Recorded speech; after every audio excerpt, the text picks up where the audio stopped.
pangit na ugali na dapat mong tanggalin sa iyong katawan. Isang magandang araw mga kasari-sari test. Ako si Ate Tintin. Syempre pa may tips na naman ako sa inyo. Magre-real talk na naman tayo.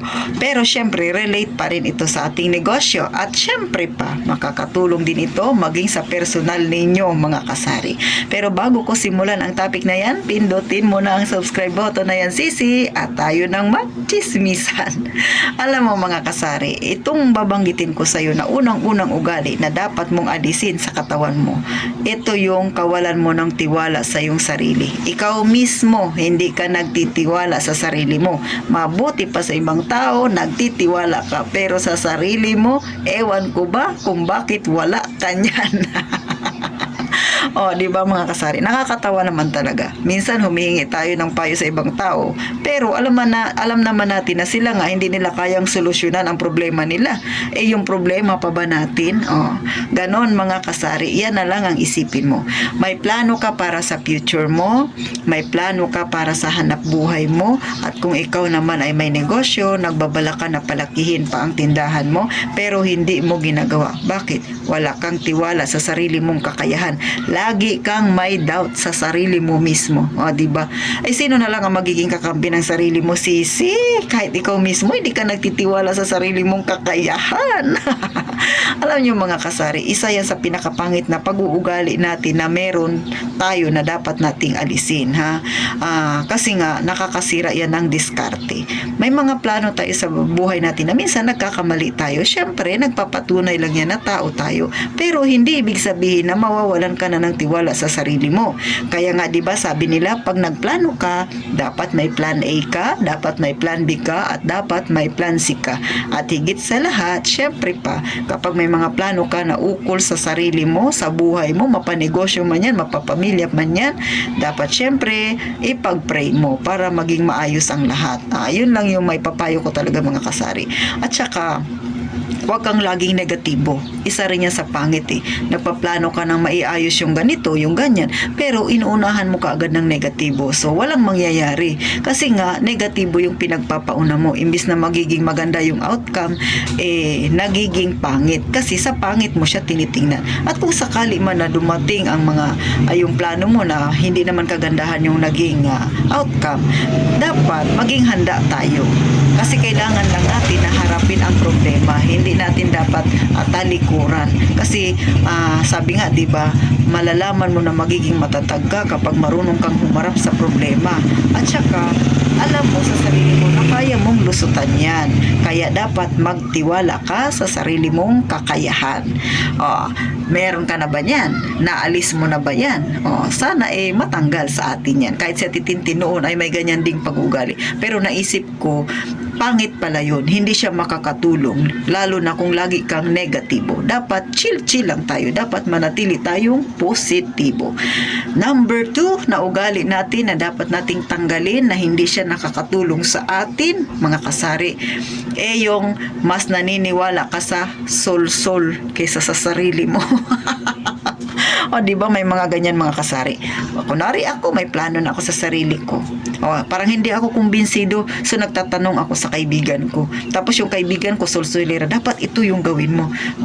Hindi ko naman sinasabing pangit yung hindi ka nakikinig sa kaibigan mo. O kaya hindi ko naman sinasabi na huwag kang makinig o kumuha ng idea sa kanila. Normal yun. Hihingin mo yung suggestion nila, hihingin mo yung payo nila. Pero syempre, sa kinatapusan yan, dapat ikaw pa rin ang masusunod. Ang gagawin mo lang, dapat timbangin mo ng maigi kung ano ba ang mas nararapat na magiging desisyon mo. So yun lang yun sisi. Huwag kang padadala sa sulsul. Minsan may mga kaibigan tayo na akala natin kaibigan, pero minsan nagsusulsul yan sa atin para tayo ay lalong down. Ganon sisi. Kaya kung maniniwala ka sa kanila at talaga namang nag-down ka, tuwang-tuwa yan. Kasi pakiramdam nila, sila ay umangat, ikaw ay bumagsak. So sisi, be careful sa mga ganyang kaibigan. Kaya nga 'di ba sabi ko sa una pa lang na pagsasalita ko, dalawang ugali na meron tayo na dapat nating tanggalin iwasan natin na lagi tayong nagsasabi sa ating mga kaibigan ng mga problema natin. hindi ko naman sinabi na hindi tayo mag-share kasi minsan medyo mabigat na rin talaga yung dinadala natin. Pero kapag kasi iniasa mo sa kanila yung magiging solusyon ng problema mo, isipin mo ito. Sila may sarili silang problema. Hindi nga nila kayang lutasin ang problema nila. Lulutasin pa ba nila ang problema mo, sisi? So, ganun lang yun kadali. Normal na naghahanap tayo ng makakausap natin. Siyempre, para mailabas natin yung stress, yung bigat na nararamdaman natin. Pero hindi ibig sabihin na maniniwala tayo sa mga pinagsasabi nila. Pwede mong kunin yung ilang mga bagay na alam mong makakatulong sa'yo, pero bago mo gawin yan, timbangin ng maigi para malaman mo kung dapat mo bang gawin yung sinasabi nila o ano ba ang mas maganda, yung sarili mo bang panukala o yung sa kanila. Mas makakatulong ba sila o mas lalo silang makakabigat sa'yo. So, ganun dapat, sisi. Tsaka pag-isipan ng maigi. Para syempre, yung mga plano natin sa ating sarili, sa ating buhay, sa ating negosyo, makatulong nga. Kasi syempre minsan may mga time na pagka nagpaplano tayo ay hindi siya naaayon. Kumbaga hindi siya tutugma doon sa gusto natin, hindi nangyayari yung mga gusto natin. Pero tandaan mo, hindi ibig sabihin na hindi nangyari yung gusto mo ay mali ka na. May mga pagkakataon lang talaga na dapat mong pagdaanan ng isang bagay na yun para manatili kang matatag. At higit sa lahat, mas makakaisip ka pa ng mas magandang plano na mas makakatulong sa'yo para mas maging maganda ang iyong pamumuhay o ang iyong negosyo o makakasolve pa ng problema na kung yan man ang pinoproblema mo. Ganun lang kasimple, sisi, ha? So, dapat mong alisin yan, yung mga ganyang bagay sa katawan mo.